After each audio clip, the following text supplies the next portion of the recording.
কিন্তু গুনাহ করাটা যতটা নিন্দনীয়, তওবা না করাটা তার থেকে বেশি নিন্দনীয়। ইস্তেগফার করলে তোমাদের ধন সম্পদে আল্লাহ কী করবেন? বরকত দিবেন। সচ্ছলতা দুনিয়াতে কে না চায়? দুনিয়াতে সুখে শান্তিতে ইমানের উপর চলতে গেলে, সমাজের ভিতরে শান্তিতে সম্মানের সাথে চলতে গেলে সচ্ছলতার বিকল্প নাই। নতুন কোনো উদ্যোগ নিতেছেন, লস হবে। লস হবে কেন আপনি বলি আপনাদের। আমি অনেক ব্যবসায়ী এমন দেখেছি, কয় যে ভাই আমি শুরুতে যখন ব্যবসা করছিলাম, ওই ছোটোখাটো যে লসগুলো খাইছিলাম, ওই লসগুলো না খেলে আমি এত বড় ব্যবসা হতে পারতাম না। আল্লাহ তাআলা আপনাকে লস করায় আপনাকে শক্তিশালী করান, যাতে আপনি পরবর্তীতে কি আরও বড় ব্যবসায়ী হতে পারেন। এখন ছোটো একটা ব্যবসা করতে যেয়ে লস খেতে যেয়ে যদি আমি হাউতাশ করে মারা যান, তো বড় ব্যবসায় আপনার একটা জাহাজ ডুবে দেবো, তখন আপনি সহ্য করবেন কেমনি? যে তাওয়াক্কুল করে আল্লাহর উপর, যে আমি শুরু করার দায়িত্বটা আমার, আর সমাপ্ত করার বা সফলতা দান করার দায়িত্ব কার? আল্লাহ। এই জন্য আল্লাহর উপর তাওয়াক্কুল করে শুরুটা করতে হবে। দুনিয়াতে চলতে গেলে আমাদের সব থেকে বেশি দুনিয়াতে যে প্রয়োজন হয় সেটা হলো কি? অর্থ সম্পদ। না, অর্থ সম্পদ প্রয়োজন আছে না? টাকা পয়সা প্রয়োজন আছে না? তো এই টাকা পয়সা যদি বরকত থাকে তাহলে দুনিয়াতে চলাটা সহজ হয়। আর যদি অঢেল পরিমাণ সম্পদ থাকে, দেন সেই সম্পদে যদি কি না থাকে, বরকত না থাকে, তাহলে যতই বেশি থাকুক না কেন সেই সম্পদ নিয়ে চলাটা কি মুশকিল, কষ্টকর। এমন কিছু আমল আছে, এমন কিছু জিকির আজকার আছে, যেগুলো যদি আমরা মান্য করে চলি তাহলে আমাদের ধন সম্পদে বা আমাদের অর্থের ভিতরে কী আসবে? বরকত আসবে। আজকে ধাপে ধাপে আমরা এই বিষয়গুলো নিয়ে আলোচনা করব ইনশাআল্লাহ। সম্পদে বরকত আসার এক নাম্বার যে আমল, সেটা হলো ইস্তেগফার পড়া। বেশি থেকে বেশি কি পড়া? ইস্তেগফার পড়া। ইস্তেগফার কি? আস্তাগফিরুল্লাহ। ছোট শব্দ যেটা আস্তাগফিরুল্লাহ, বড় একটা আছে কি? আস্তাগফিরুল্লাহাল্লাযী লা ইলাহা ইল্লা হুয়াল হাইয়ুল কাইয়্যুম ওয়া আতুবু ইলাইহি লা হাওলা ওয়া লা কুওয়াতা ইল্লা বিল্লাহিল আলিয়্যিল আযীম। এটা একটা ইস্তেগফার। আরেকটা আসলে সাইয়্যিদুল ইস্তেগফার। এই ইস্তেগফারটাকে ইস্তেগফারের সর্দার বলা হয়েছে, কারণ এটার ভিতরে জামে মানেভাবে অনেক সুন্দরভাবে ইস্তেগফারকে কী করা হয়েছে? তুলে দেওয়া হয়েছে। সেটা এখন আসেন, ইস্তেগফার পড়লে ফায়দাটা কি শুনি আমরা। আল্লাহ পাক রব্বুল আলামিন বলতেছেন, ফাকুলতুস্তাগফিরু রাব্বাকুম ইন্নাহু কানা গাফফারা। তোমরা মহান আল্লাহ তাআলা কী করো? ইস্তেগফার পড়ো, কেননা তিনি কি অতিশয় কি দয়াময় এবং কি ক্ষমাশীল। ইরসিলুস সামা আলাইকুম মিদরারা। তিনি আসমান থেকে, তোমরা যদি ইস্তেগফার পড়ো তাহলে তিনি কি করবেন? আসমান থেকে তোমাদের জন্য কি করবেন? বৃষ্টি বর্ষণ করবেন। ওয়ায়ুমদিদুকুম বিআমওয়ালিন ওয়া বানিন, এবং তিনি তোমাদেরকে সাহায্য করবেন সম্পদ দ্বারা, অবানিন এবং সন্তান দ্বারা। সন্তান এবং সম্পদ দ্বারা কী করবেন? সাহায্য করবেন। ওয়াজআল লাকুম জান্নাতান ওয়াজআল লাকুম আনহারা, এবং তিনি তোমাদেরকে জান্নাতে প্রবেশ করবেন এবং তোমাদেরকে সেখানে কি বাগিচাময় নহর রয়েছে সেখানে কি করাইবেন? প্রবেশ করাইবেন। এটা হলো কি আয়াতে পবিত্র কোরআন আল্লাহ তাআলা ইস্তেগফারের ফজিলত কি সেটা বর্ণনা করলেন। প্রিয় ভাইয়েরা আমার, বিশ্বনবী সাল্লাল্লাহু আলাইহি ওয়াসাল্লাম দৈনিক 70 বার, কমপক্ষে কয়বার? 70 বার ইস্তেগফার পড়তেন। তা না প্রত্যেক 30 মিনিটের মাথায় বা 22 মিনিটের মাথায় কী করতেন? 20 মিনিটের মাথায় আল্লাহ নবী কী করতেন? ইস্তেগফার করতেন। তিনি বেশি বেশি কী করতে হবে? ইস্তেগফার করতে হবে। ইস্তেগফারের ফায়দা অপরিসীম। যেটা বলছিলাম, আমরা কিন্তু শয়তানের ধোকায় পড়া হোক, নফসের তাড়নায় পড়া হোক, মানুষের ধোকায় পড়া হোক, গুনাহ কিন্তু আমরা করি, কম বেশি সবাই করি। কেউ কানের গুনাহ করে, কেউ চোখের গুনাহ করে, কেউ পায়ের গুনাহ করে, কেউ জবানের গুনাহ করে না? করে। গুনাহ কিন্তু আমরা করি, কিন্তু গুনাহ করাটা যতটা নিন্দনীয়, তওবা না করাটা তার থেকে বেশি নিন্দনীয়। এই জন্য চলতে ফিরতে যখন চলতেছিলেন, হঠাৎ করে একটা চোখের গুনাহ হয়ে গেল, পাশে একটা গান বাজতেছিল, আপনি কান লাগাই দিতে সাথে সাথে তাল দিলেন, শয়তানের ধোকায় পড়ে হোক, নফসের তাড়নায়, সাথে সাথে কি ইস্তেগফার পড়ে কী করবেন? মনটাকে ফিরিয়ে আনবেন দিক থেকে। এই জন্য গুনাহ হওয়াটা স্বাভাবিক, কিন্তু তওবা না করাটা হলো অস্বাভাবিক। বাইরে আমার মনে রাখবো। এই জন্য প্রতিটা ক্ষেত্রে আমরা কী করবো? ইস্তেগফার পড়বো বেশি বেশি। আর ইস্তেগফার পড়লে আল্লাহ তাআলা ঘোষণা, ফাকুলতুস্তাগফিরু রাব্বাকুম ইন্নাহু কানা গাফফারা। যদি তোমরা কী করো? ইস্তেগফার পড়ো, আল্লাহ তাআলা মাফ করে দিবেন। ইস্তেগফার করলে তোমাদের ধন সম্পদে আল্লাহ কী করবেন? বরকত দিবেন। সম্পদে বরকত পাওয়ার এক নম্বর আমল কী করা? বেশি থেকে বেশি কী করা? ইস্তিগফার পড়া। মান লাজিমাল ইস্তিগফার জাআলাল্লাহু মিন কুল্লি যিকিন মাখরাজা। যে নাকি ইস্তিগফার পড়াকে নিজের জন্য আবশ্যকীয় করে নেবে, আল্লাহ পাক রব্বুল আলামিন তার সমস্ত ধরনের সংকটতে দূর করে সব দিকে তাকে সচ্ছলতা দান করবেন। সুবহানাল্লাহ। সচ্ছলতা দুনিয়াতে কে না চায়? দুনিয়াতে সুখে শান্তিতে ইমানের উপর চলতে গেলে, সমাজের ভিতরে শান্তিতে সম্মানের সাথে চলতে গেলে সচ্ছলতার বিকল্প নাই, সচ্ছলতার বিকল্প নাই। রাসূল সাল্লাল্লাহু আলাইহি ওয়াসাল্লাম বলতেছেন, যে নাকি ইস্তিগফার পড়াকে নিজের জন্য আবশ্যকীয় করে নেয়, আল্লাহ তাআলা তার জন্য সকল ধরনের সচ্ছলতার রাস্তা খুলে দেন। যেন সম্পদে বরকত পাওয়ার এক নম্বর আমল হলো কী করা? ইস্তিগফার পড়া। আল্লাহ পাক রব্বুল আলামিন আমাদেরকে বেশি থেকে বেশি ইস্তিগফার পড়ার তৌফিক দান করেন। তো সম্পদে বরকত পাওয়ার দ্বিতীয় নম্বর আমল, সেটা কী করা? আল্লাহর উপর ভরসা রাখা। আপনি একটা বিজনেস স্টার্ট করতেছেন, যেটা কি পাস করা সম্ভব নাকি এখানে আমি ফেল করবো, এমন একটা চিন্তা আপনার মাথায় কাজ করতেছে, তখন কি করতে হবে? তাওয়াক্কালতু আলাল্লাহ, আল্লাহর উপর ভরসা করতে ইনশাল্লাহ হবে, ইনশাল্লাহ কি হবে, এই তাওয়াক্কুলটা করতে হবে। এ ব্যাপারে আল্লাহ তাআলা বলতেছেন, ওমাইয়াত্তাকিল্লাহ ইয়াজআল লাহু মাখরাজা, ওমাইয়াত্তাকিল্লাহ ইয়াজআল লাহু মাখরাজা।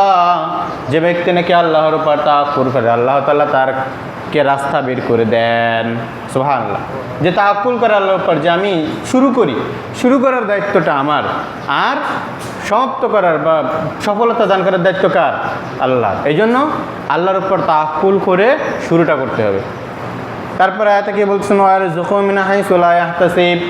যে নাকি আল্লাহ তাআলার উপর তাওয়াক্কুল করবে, আল্লাহ তাআলা এমন স্থান থেকে তাকে রিজিক দান করবেন যে সে কল্পনাও করতে পারবে না, তার কল্পনাও ছিল না যে এমনটা হবে। এমন অনেক দেখবেন যে ভাই অনেক বড় ব্যবসা সে হয়ে গেছে, আমার কখনো ইচ্ছাও ছিল না, আমার কোনো কল্পনাও ছিল না যে আল্লাহ তাআলা আমাকে এত বড় ব্যবসায়ী বানায়, কিন্তু আমার আল্লাহ তাআলার উপর তাওয়াক্কুল ছিল যে ইনশাআল্লাহ হবে একটা কিছু, সেইভাবে আমি শুরু করছিলাম। ওই শুরুটা আপনাকে শুরু করতে হবে। মানুষের কথায় কান দেয়, মানুষের কথা দূর, এই ব্যবসা করে অমুক লস খাইছে। মানুষ কথা কল মানুষের শেষ নেই। তো আপনি যে কোনো একটা জিনিস শুরু করবেন, দেখবেন যে এটা করবি, এটা করে তো অমুকে লস খাইছে, এটা করে তো আমাকে ডুবে গেছে, এটা করে আমাকে এমন সমস্যা হয়েছে, কইব। কিন্তু আপনার অ্যাম্বিশন ঠিক থাকতে হবে, ফ্রেশ থাকতে হবে, যে আমি মানুষকে ঠকাবো না, সৎভাবে আল্লাহ তাআলার উপর ভরসা করে কী করবো, শুরু করবো। দেখবেন আল্লাহ তাআলা কি পথ বের করে দিচ্ছেন। আয়াতের বড় অংশ আল্লাহ তাআলা বলতেছেন, ওয়া ইয়াতাওয়াক্কাল আলাল্লাহ, যে নাকি আল্লাহ তাআলার উপর তাওয়াক্কুল করবে, ফাহুয়া হাসবুহু, আল্লাহ তাআলা তাহার জন্যই যথেষ্ট। তখন যে আল্লাহর উপর তাওয়াক্কুল করবে, তখন তার মানুষের কথার কান দেওয়ার প্রয়োজন হইব না। মানুষ কি বললো না বলে, এটা আল্লাহ তাআলা বলতেছেন, এটা শোনা তোমার দরকার হইব না। আল্লাহ তাআলা হাসবুহু, আল্লাহ তাআলা তোমার জন্য কি যথেষ্ট। এজন্য সম্পদে বরকত পাওয়ার দ্বিতীয় নম্বর আমল কী করা? তাওয়াক্কুল করা, আল্লাহর উপর ভরসা করে শুরু করা। আল্লাহ পাক রব্বুল আলামিন এই আমলটাও আমাদেরকে কি করার তৌফিক দান করেন। এই ব্যাপারে একটা হাদিস আন ওমর ইবনে খাত্তাব রাদিয়াল্লাহু তাআলা আনহু قال قال রাসূলুল্লাহ সাল্লাল্লাহু আলাইহি ওয়াসাল্লাম লাউ আন্নাকুম কুনতুম তাওয়াক্কালুনা আলাল্লাহি হাত্তা তাওয়াক্কুলিহি লারুযিকতুম কামা তারযুকুত তায়র।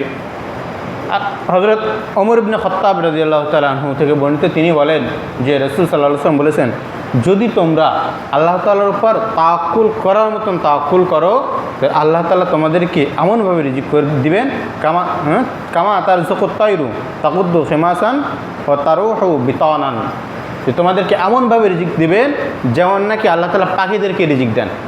পাখিরা সকালবেলা, স্পষ্ট হাদিস, পাখিরা সকালবেলা খালি পেটে বের হয়, সারাদিন ঘুরে সে ভরা পেট নিয়ে বাসায় ফিরে আসে। সুবহানাল্লাহ। এই জন্য তাওয়াক্কুল করতে কোনো ফি রাখা যাবে না, হইতেও পারে নাও পারে, না আমি শুরু করতেছি, পুরো করার দায়িত্ব আল্লাহ তাআলার, ইনশাআল্লাহ সফল হব আমি ইনশাআল্লাহ। তো এই জন্য মানুষের কথা কান না দিয়ে যদি আমি কোনো ব্যবসা করতে চাই, অর্থাৎ রিজিক, এটা কিন্তু সবগুলো কিন্তু রিজিকের সাথে সম্পৃক্ত, সবগুলো অর্থ সম্পদ ধন সম্পদের সাথে সম্পৃক্ত। আমরা অনেকে মনে করি টাকা পয়সা মনে হয় খারাপ জিনিস, এবং আমাদেরকে বলা হয়, ছোটোবেলায় বলা হয়েছে কি অর্থ অনর্থের মূল। অর্থ ছাড়া আপনি ভালো কাজ সুন্দরভাবে করতে পারবেন। আপনি দিনে এই খেদমত করতে চান, আপনার অর্থ লাগবে। এই যে সুন্দর একটা মসজিদ আপনারা করছেন, এলাকাবাসী করছে, আরও কিছু কাজ বাকি আছে, এই সুন্দরটুক হয়েছে টাকার কারণে, কাজটা বাকি আছে টাকার কারণে। আমার খুজুর অনেক বড় আল্লাহওয়ালা, ওই যে ডালকানগরের পীর সাহেব জাফর সাহেব, মুফতি জাফর সাহেব, ওনার কাছে আমি একদিন বসে রয়েছি। তো উনি বলতেছে, ওনার গাড়ি কিনছে একটা, তো গাড়ির কাগজপাতি করতে জমা দিছে।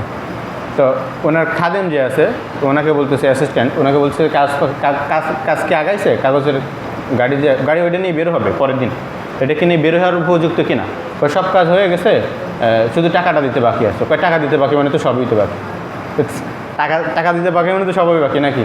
তো দুনিয়ার নিয়মটা এটা, আপনি চলবেন দুনিয়াতে, টাকা ছাড়া আপনি চলতে পারবেন না। তো রিজিক এটা আসবে আপনার মাধ্যমে, এটা চেষ্টা করতে হবে সঠিক ওয়েতে, তাকুল করতে হবে কার উপরে? আল্লাহ তাআলার উপরে। তো ভাইয়েরা আমার, রিজিকে বরকত পাওয়ার দ্বিতীয় নম্বর আমল হলো কি? আল্লাহ তাআলার উপর ভরসা করতে পারবো তো ইনশাআল্লাহ। সব ক্ষেত্রে, যে কোনো ক্ষেত্রে আপনি শুরু করতেছেন, ব্যবসা হোক, চাকরি হোক, নতুন কোনো উদ্যোগ নিতেছেন, লস হবে। লস হবে কেন আপনি বলি আপনাদের। আমি অনেক ব্যবসায়ী এমন দেখেছি, কয় যে ভাই আমি শুরুতে যখন ব্যবসা করছিলাম, ওই ছোটোখাটো যে লসগুলো খাইছিলাম, ওই লসগুলো না খেলে আমি এত বড় ব্যবসা হতে পারতাম না। আল্লাহ তাআলা আপনাকে লস করায় আপনাকে শক্তিশালী করান, যাতে আপনি পরবর্তীতে কি আরও বড় ব্যবসায়ী হতে পারেন। এখন ছোটো একটা ব্যবসা করতে যে লস খেতে যে যদি আমি হাউতাশ করে মারা যান, তো বড় ব্যবসায় আপনার একটা জাহাজ ডুবে দেবো, তখন আপনি সহ্য করবেন কেমনি?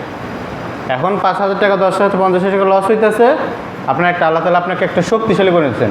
আমরা যখন মাল কিনে একটা, হাঁড়ি যখন একটা কিনি, তো হাত থাবা দিয়ে দেখি ফুটো ফাটা আছে কিনা দেখি। গাড়ি যখন কিনে কতভাবে চেক করে, ড্রাইভারটি চেক করে, ফোনেরও ড্রাইভারটি চেক করে, করায় কি লাগা, এটা পরবর্তীতে মানুষের কাছে যাবে, 10 বছর, 5 বছর, 2 বছর ব্যবহার হবে। এখন টেস্টের সময় যদি এটা ভাঙে যায়, তো 10 বছর মানুষ ব্যবহার করবে কেন?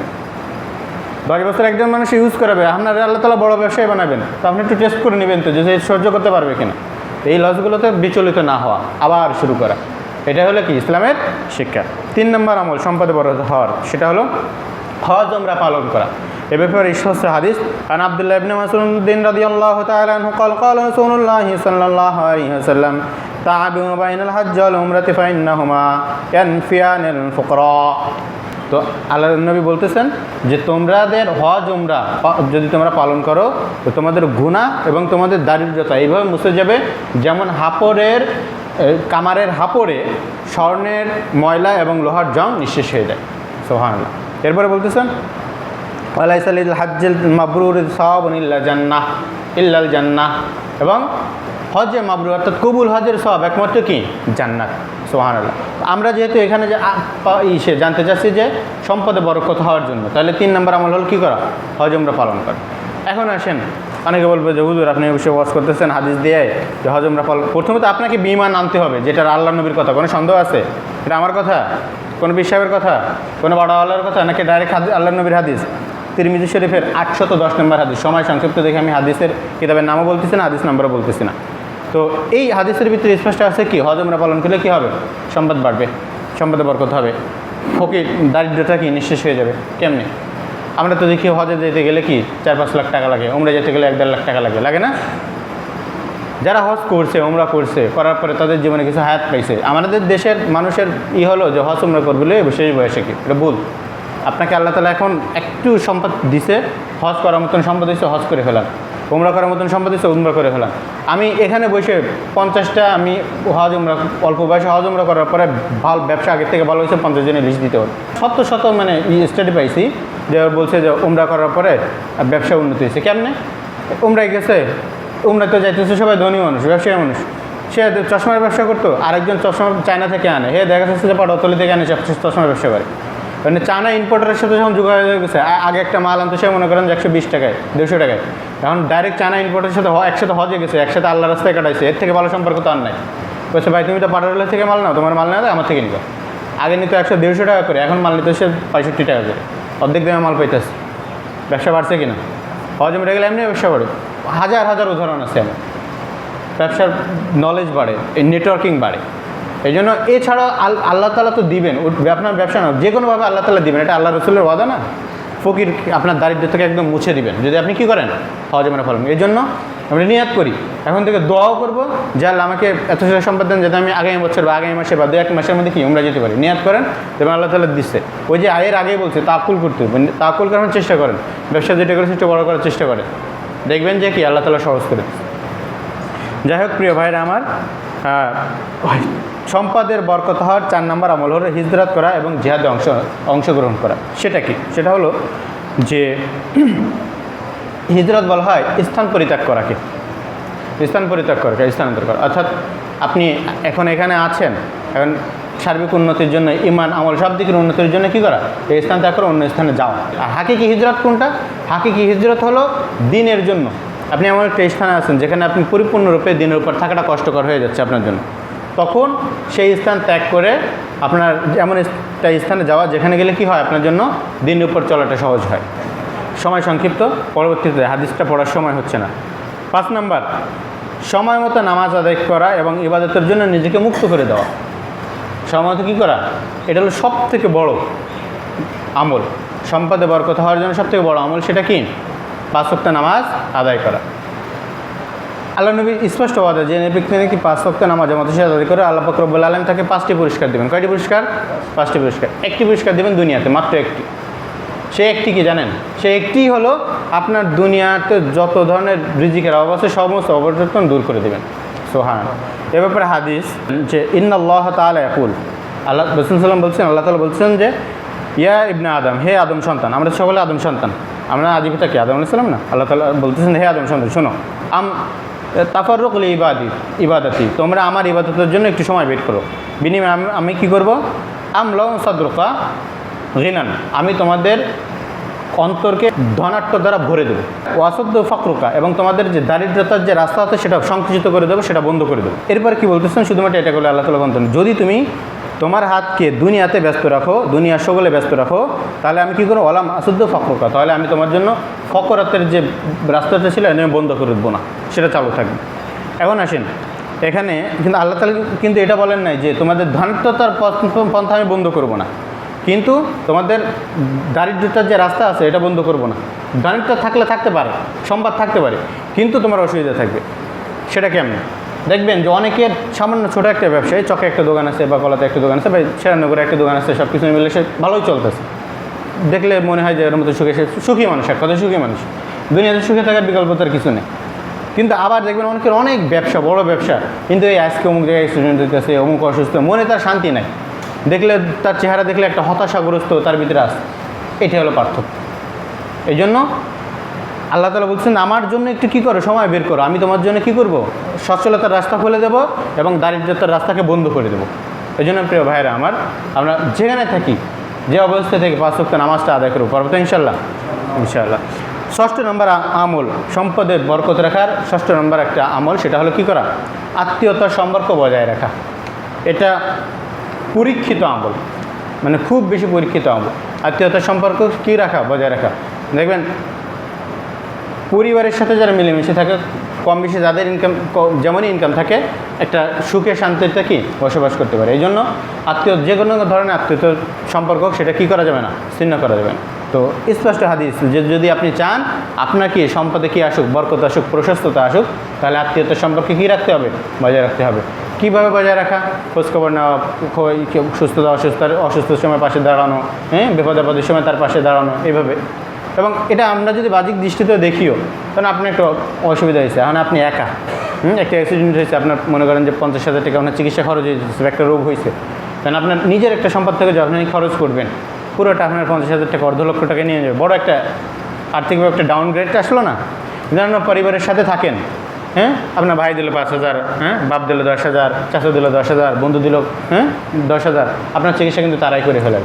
আবার আরেকজনের সুখে দেখে যখন আপনি দাঁড়াবেন, যেহেতু সিলাহিম আছে, সম্পর্কটা আপনার অটুট আছে, যখন থাকবেন তার বিপদে আপনি দাঁড়াবেন না। এবার দেখবেন যে দুনিয়াতে চলাটা এই সহজ হয়। আবার আত্মীয়তার সম্পর্কে আপনার একটা ব্যবসা করতেছেন, একজন লোক দরকার, ম্যানেজার দরকার, বিশ্বস্ত লোক। কারণ আপনার যদি আত্মীয়তার সম্পর্কটা ঠিক থাকে এবং সেখানে একটা লোক আছে, আপনি তাকে বলতে পারেন যে সে বেকার আছে, তার একটা চাকরিও দরকার, আপনার একটা ম্যানেজারও দরকার, আপনি বললেন যে তুই আয়, যে আমার ম্যানেজারে বয়, আমার ক্যাশে বয়, আপনি বসাইতে পারলেন। কিন্তু আপনার যদি সম্পর্কটা ঠিক না থাকে, সে আপনি জানেন সে বিশ্বস্ত, সে যোগ্য, আপনার একটা লোকও দরকার, কিন্তু আপনার তো সম্পর্ক ঠিক আপনি ডাকতেও পারবেন না। এমন একটা লোক, অপরিচিত লোক এনে বসালেন, সে চুরি করলো বসে বসে। এই জন্য এবং আত্মীয়তার সম্পর্ক যদি আমরা রক্ষা না করি, এদের বিশাল বড় ধমকি এসেছে। 7 নম্বর আমল হলো আল্লাহর রাস্তায় ব্যয় করা, দান সৎকার করা। অন্য একটা হাদিসে আসছে যে দান সৎকারের মাধ্যমে বালা মুসিবত দূর হয়। দান সৎকারের মাধ্যমে কী হয়? বালা মুসিবত দূর হয়। যখন আপনার বালা মুসিবত থাকবে না, যখন দান সৎকারের মাধ্যমে আপনি বালা মুসিবত থেকে মুক্ত থাকবেন, তখন দেখবেন আপনার বরকতটাও সহজ হয়। কীভাবে? আপনি মনে করেন যে ইনকাম করছেন, ভালো একটা নতুন একটা ব্যবসা লাভ করলেন 50,000 টাকা, আপনার অসুস্থতায় চলে গেলো 60,000 টাকা, 40,000 টাকা, বরকত পাবেন না। কিন্তু যদি আপনি কিছু দান সৎকার করেন, আল্লাহ তাআলা ওই অসুস্থতা বা যে কোনো একটা বালা মুসিবত দূর করে দিল, তাহলে কি ওই পুরো 60,000 টাকা আপনার বরকতের খাতে ঢুকে গেল। এই জন্য বেশি থেকে বেশি কী করা? দান সৎকার করা। অনেকে আছে অঢেল সম্পদ আছে, দান সৎকার করে না, ওদের বরকত থাকে না, মনে শান্তি থাকে না। এজন্য দান সৎকার করে বেশি থেকে বেশি। কারণ হাদিসের ভিতরে আসছে ফেরেশতারা দৈনিক সকাল সন্ধ্যায় দোয়া করতে থাকে যে কী করে আল্লাহর রাস্তায় দান করে তার জন্য তুমি কী করো, প্রশস্ততা দান করে দাও, বরকত দান করো, তার সম্পদে বরকত দান করো। ফেরেশতারা দোয়া করতে থাকে। বুখারী শরীফের 1442 নম্বর হাদিস। আর যে নাকি কী করে না, দান করে না, ফেরেশতারা প্রত্যেক দিন দোয়া করে তাকে তুমি কি সংকটতা দিয়ে ভরে দাও। তো সম্পদে বরকতের 7 নম্বর আমল কি, দান সৎকার করা। 8 নম্বর আমল হলো শুকর আদায় করা। মহান আল্লাহ তাআলা স্পষ্ট আয়াতে বলতেছেন, লাইন শাকারতুম লাযিদান্নাকুম ওয়া লাইন কাফারতুম ইন্না আযাবি লাশাদীদ, যে তোমরা যদি কী করো, শুকরিয়া আদায় করো, আমি তোমাদেরকে কী করবো, ধন সম্পদ বাড়িয়ে দেবো, বরকত দান করব। আর যদি অনলাইন কাফারতুম, যদি সম্পদ পেয়েছো শুকরিয়া আদায় করতেছো না, তাহলে সম্পদ ছিনিয়ে নিয়ে আরও কষ্টে নিবেদিত করবো। এই জন্য আমরা এটা খেয়াল করতে হবে, আমাদেরকে আল্লাহ তাআলা যতটুকু দিয়েছেন, বেশি চাওয়ারটা দুনিয়ার মানুষের তবিয়াত অনুযায়ী বেশি চাইবো, এটা সমস্যা না, এটা স্বাভাবিক। কিন্তু যতটুকু দিচ্ছে এটুকু নিয়ে আগে শুকরিয়া আদায় করতে হবে, তারপরে বেশি দেওয়ার জন্য চেষ্টা করতে হবে, দোয়া করতে হবে। কিন্তু আল্লাহ তাআলা দিল আপনাকে, অন্য একজন থেকে তো কম, যে কোনো সময় একটু খেয়াল করবেন যে অন্য আল্লাহ তাআলা চাইলে এর থেকে খারাপ অবস্থা আপনাকে রাখতে পারতেন, সে অবস্থায় তো রাখেন নাই। যখন আপনি এটা চিন্তা করে শুকরিয়া আদায় করবেন, দেখবেন আল্লাহ তাআলা আপনাকে বরকত দিচ্ছে। আর যখন আপনি চিন্তা করবেন যাই আছে আমার নাই, অমুক নাই তমুক নাই, আমার এমন নাই তমন নাই, বাড়ি নাই গাড়ি নাই, হ্যাঁ ব্যবসা নাই, ইনকাম নাই, চাকরি নাই, হ্যাঁ, দেখবেন যে আপনার দিন খালি অবনতি হচ্ছে। আল্লাহ তাআলার কথা না, লাইন শাকারতুম লাযিদান্নাকুম, শুকরিয়া আদায় করবো আমি বাড়িয়ে দেবো, ওয়া লাইন কাফারতুম, তুমি যদি শুকরিয়া আদায় না করো, ইন্না আযাবি লাশাদীদ, তোমাদেরকে নিয়ামত ছিনিয়ে নিয়ে আমি আযাবে কষ্টে নিবেদিত করে দেবো। এই জন্য যে অবস্থায় আছি এই অবস্থায় আগে শুকরিয়া আদায় করবো, দেন চেষ্টা করবো, দোয়া করবো, পারবো তো ইনশাল্লাহ। 8 নম্বর গেল না শুকরিয়া আদায় করা। 9 নম্বর হলো বিয়ে করা, এটা হলো অবিবাহিতদের জন্য। সম্পদে বরকত হওয়ার 9 নম্বর আমল কী করা, যারা অবিবাহিত আছি, হ্যাঁ, তারা কি ভালো করে শুনে কি বিবাহ করে ফেলা, বিবাহ দিয়ে দাও, তাহলে যদি তোমরা গরিব থাকো আল্লাহ তাআলা তোমাদের কী করে দেবেন, ধনী বানিয়ে দেবেন, সুবহানাল্লাহ। আর ওই যে আগে 2 নম্বর যে তাওয়াক্কুল করা, আল্লাহ তাআলা তাওয়াক্কুল করে যদি কেউ অবিবাহিত থাকে, অনেকে বলে যে বিবাহ করবো, খাওয়াবো কি, ঘর নাই, অনেক চিন্তা করে। আপনার তাফিক অনুযায়ী আপনার সাথে মিলে এমন একটা মেয়ে খুঁজে বের করেন, দিনদারিতা প্রাধান্য দেন, দিয়ে খুঁজে বের করেন, আল্লাহর উপর তাওয়াক্কুল করেন। আল্লাহ তাআলা এই পৃথিবী সৃষ্টি করার 50 বছর আগে রিজিক নির্ধারণ করছে না? আপনি আরেকজন বিয়ে করবেন, তারা কী খাইতে দেবেন এই চিন্তা করতেছেন? তার রিজিক তো আল্লাহ তাআলা নির্ধারণ করে রাখছে, আপনি কোত্থেকে খাইতে দেবেন? তার রিজিকে যেটা আছে সেটা সে ভোগ করবো। কারণ আপনার যে যেমনই থাকুক, তার যদি ভালো রিজিক লিখে থাকে, সে আপনার আসলে দেখবেন যে আপনার ইনকাম বরকত চলে আসছে। আর এটাই তো আল্লাহ তাআলার ঘোষণা। হ্যাঁ, এই জন্য অনেকে টাকা পয়সার কারণে বিবাহ করতে পায়। চেষ্টা করতে হবে, চেষ্টা না করে আপনি আরেকজন বিয়ে না আরেকজনের মানুষকে কষ্ট দিবেন, এই করবেন, এটা করা যাবে না। চেষ্টা করে তো সাই করা তো স্পষ্ট কি পরের রয়েছে আয়াতের ভিতরে, সূরা জুমার ভিতরে আল্লাহ তাআলা স্পষ্ট বলছেন। আপনাকে আগে চেষ্টা করতে হবে, দেন আল্লাহ তাআলা কী করবেন, অবশ্যই বরকত দান করবেন। এই বিষয়ে আয়াত আমি হাদিস অনেক সংগ্রহ করছি, বলার সময় নেই। এরপরে 10 নম্বর হলো গরিব এবং অসহায়দের প্রতি সদয় হওয়া। হ্যাঁ, একটা দান সদকা করা, এটা তো আছে সব ক্ষেত্রে, কিন্তু গরিব অসহায়দের প্রতি সদয় হওয়া, তাদের প্রতি ইহসান করা। তারা দোয়া দেয়, গরিব মানুষের দেওয়ার কিছু নেই। এরা আপনার একটা চড়, আপনি যদি একটা চড় দেন, বিনিময়ে একটা চড় দেওয়ার ক্ষমতা এদের নাই। হ্যাঁ, কিন্তু এদের আছে একমাত্র দোয়া, হয় বদদোয়া নয় সব দোয়া। এই জন্য গরিব মানুষেরা সহায়তা করতে না পারেন এবং তাদেরকে কী করবেন না, কষ্ট দিবেন না। আপনি 2 টাকা দিতে পারতেছেন না, 10 টাকা দিতে পারতেছেন না, সে হইতে পারে সে অন্যভাবে পারলে আর একটু সচ্ছল হইতে পারতো, এই কথাটা বলা আপনার দরকার নেই। কারণ বদদোয়া জিনিসটা অনেক খারাপ। বদদোয়া জিনিসটা হলো ছুরি দিয়ে টান মারা মতো। হ্যাঁ, মনে করেন দুজনের মধ্যে ঝগড়া লাগছে, এখন আরেকজনের হাতে ছুরি রয়েছে, আর আপনি বললেন কিন্তু আমি অপরাধী না, ছুরি দিয়ে টান দিলে কাটবে না, জিনিসটা এমন না। এই জন্য মানুষের বদদোয়া থেকে সবসময় বেঁচে থাকবেন। বদদোয়া থেকে কী থাকবেন, বেঁচে থাকবেন। শুধু একদম দারিদ্র মানুষ যা করে মন থেকে করে, ওদের তো আর কিছু নাই, দেওয়ার মতন আর কিছু নাই, ওই দোয়াটাই আছে, হয় সৎভাবে দেবে না বদভাবে দেবে। তো বদভাবে নেবেন না, সৎভাবে নিতে পারলে নেবেন, না নিতে পারলে কি দূরত্ব বজায় রাখবেন। এই জন্য তাদের যদি আপনি একটু খুশি করতে পারেন, হ্যাঁ, একজন গরিব আপনি কোনো একটা খুশি করতে পারেন, দেখবেন যে একদম মন উজাড় করে দোয়া দিচ্ছে। এই জন্য গরিব মানুষের প্রতি কী সদয় হওয়া। 11 নম্বর আমল হলো আল্লাহ তাআলার সাহায্য প্রার্থনা করা। এর বিষয়ে আয়াত হাদিস রয়েছে, সংগ্রহ করছি, বলার সময় নেই। 12 নম্বর হলো রিজিকের জন্য চেষ্টা করা, এটা বলতে হবে। কারণ অনেকে চেষ্টা না করে শুধু দোয়া করে, আমল করে, এটা হইব না, চেষ্টা করতে হবে। ফায়দা আল্লাহ তাআলা বলতেছেন, ফায়দা কদিয়াতিস সালাতু, যখন নামাজ শেষ হয়ে যাবে। 1 নম্বর, যখন নামাজ শেষ হয়ে যাবে, ফান্তাশিরু ফিল আরদ, জমিনের বুকে তোমরা ছড়িয়ে যাও। আবতাগু মিন ফাদলিল্লাহ, আল্লাহ তাআলা যে রিজিক তোমাদেরকে বরকত দান করেছেন, যে রিজিক দান করেছেন সেটা থেকে অন্বেষণ করো। আযকুরুল্লাহ কাসীরান লাআল্লাকুম তুফলিহুন, এবং রিজিক অন্বেষণ করার পাশাপাশি আল্লাহ তাআলা জিকির করো যাতে তোমরা কি হইতে পারো, সফলকাম হইতে পারো। স্পষ্ট আয়াত, আল্লাহ তাআলা নামাজ পড়ছো, যমুনের বুকে রিজিক অনুসন্ধান করার জন্য বের হয়ে যাও। অনেকে কয় আল্লাহ তাআলা আমারে বরকত দেয় না, আমার এই দেয় না, চেষ্টাই করে না। একটা গল্প বলছিলাম না, যখন অন্ধ কয়েক আল্লাহ আমার একটু ধন সম্পদ দেয় না, আল্লাহ তাআলা বলছে যে আমি জিবরাইল আলাইহিস সালাম বলতেছে যে আল্লাহ একটু সম্পদ দেন না, কয়ে ওর সম্পদ আমি দিতে চাই, নিতে চাই না, চেষ্টাই করে না। কয়েক যে কেমনি আপনি একটু আমার একটু দেখেন, আমি একটু গল্প তো গল্পই। আল্লাহ তাআলা বলছে যে এক বস্তা টাকা নিয়ে ওর সামনে রাখ, মানে ওই হাইটে আসতেছে রাস্তা দিয়ে, মনে করেন মসজিদের সামনে হাইটে আসতেছে, নতুন বাজার মসজিদের সামনে কি বস্তা একটা রাখা, মনে করছে অন্ধ মানুষ কেমনি হাঁটে দেখি, একটু চেষ্টা করে দেখি আমি, ঠিক আছে। ওখান থেকে হাইটে আসলে অন্ধ মানুষ হাঁটার বান ধরতেছে, কারণ তো টাকার বস্তা এখানে রাখা, অন্ধ মানুষ কেমনি হাঁটে এই হাঁটার বান করে কেউ চলে গেছে টাকার বস্তা থুয়ে। তেমন চেষ্টা করতে হবে, চেষ্টা না করলে আল্লাহ তাআলা দেয় না। চেষ্টাও করতে হবে, দেন, তারপরে কী করতে হবে, দোয়া করতে হবে, আমল করতে হবে। প্রথম কি চেষ্টা। ওই যে আরেকজন ব্যক্তি আসছিল উট, মানে উট আল্লাহ তাআলার উপর তাকুল করতে হবে, কিন্তু উটটা আগে বাঁধতে হবে। তো উট ছাড়ে দিলেন আপনি, গরু একটা নিয়ে মাঠে ছাড়ে দিলেন, বলে আল্লাহ ইনশাল্লাহ থাকবে, আল্লাহ ভরসা থাকবে, ওই গরু থাকবো আপনার। আপনি একটা খুঁটো গাড়েন, দেন, তাকুল করেন, ইনশাল্লাহ থাক, আল্লাহ দেখে, বা একটা তাকুল করে ইনশাল্লাহ পাবো বিকেলবেলা এসে। হ্যাঁ, এরপরে যদি খুঁড়োরা গাড়ি রাখছিলেন, একটা কথা বলতে পারবেন, একটু বলতে পারবেন, আপনি খুঁড়ো ছাড়া গোড়া রেখে আসবেন, গরু রেখে আসবেন, আর করবেন যে আল্লাহ তাআলা আপনার গোড়া হেফাজত করবে, এটা তো সম্ভব না। এই জন্য আগে কী করতে হবে, চেষ্টা করতে হবে। আরও কয়েকটি বিষয় আমি সংগ্রহ করেছিলাম, সংক্ষিপ্ত করে বলে আলোচনা শেষ করবো। সেটা হলো কি, দোয়া পড়া একটা দোয়া আছে, আল্লাহুম্মা কফিনি বিহালালিকা আন হারামি ওয়াগনিনি বিফাদলিকা আম্মান সিওয়াক। আমি নিজে দেখছি, আমি নিজেও তো গুনাহগার, বা দেখা যাচ্ছে যে আমিও একজন মানুষ, আর্থিকভাবে অনেক অসচ্ছলতায় পড়ছিলাম, নিজে দেখছি। এরপর থেকে আর্থিক সংকটতা আসছে, কিন্তু ওই বিশাল আর্থিক কষ্ট আমার আসে না, আল্লাহর রহমত। এই জন্য দোয়াটা পড়া, দোয়াটা আমরা সবাই মুখস্থ করে নেব, জমার পরে যদি কারো লাগে মোবাইলে বা লিখে দেবো, আপনি নিয়ে নেবেন। দোয়াটা হলো আল্লাহ, সবাই একবার করি, আল্লাহুম্মা কফিনি বিহালালিকা আন হারামিক ওয়াগনিনি বিফাদলিকা আম্মান সিওয়াক।